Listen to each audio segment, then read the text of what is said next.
This is a Aspanda face gate. It's also locked too.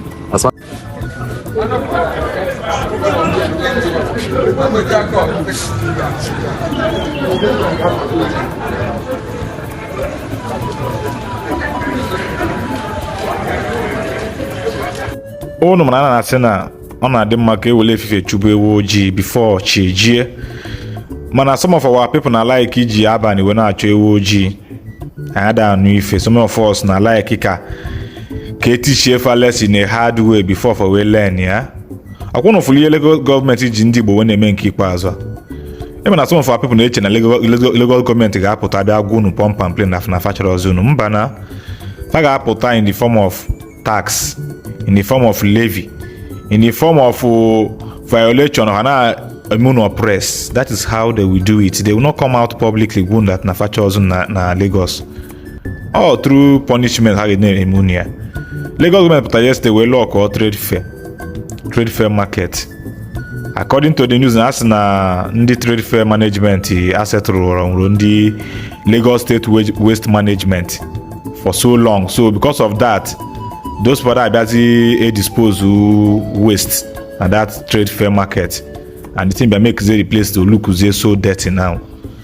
To the extent that sometimes on the milli zone now or dokoju everywhere, milli money kopu. So because of that, Lagos government put a tata. There will look key bachie gate trade fair market. So as I'm talking to you right now, as Nafaga all the fines before they made the market unlock. And I don't know this trade fair, but when Ndi Igbo that trade fair, I remember Mbojuku Galo EJ commission of that trade fair. As no Juku there because of the kind of gigantic building in the Igbo mountain of that Lagos. In my native, we are builders. We build Lagos, we build this, we build that. When our own home, I wrap here our home and they decay, gradually decay. Shout out to the ones who never invest in Ndi Igbo. When a majority of our people now go use Bulego for Wujo na Lagos. Lagos are turned into Tobodo Igbo now. Our own state name Bigasi. As soon return home na Simba na on full excuse na must know where no place like home. It's not just a statement.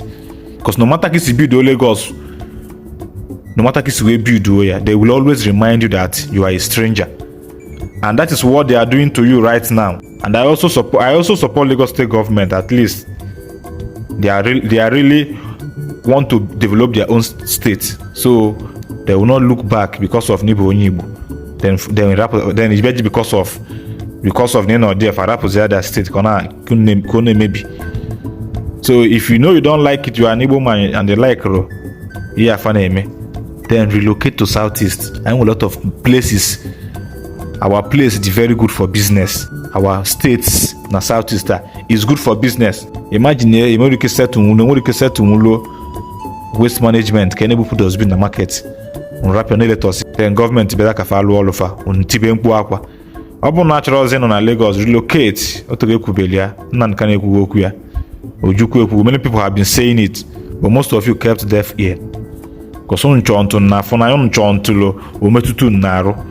Government can declare no more Ndi Igbo in Lagos. Other parts they can never say it, but they will always come in the form of levy, in the form of tax.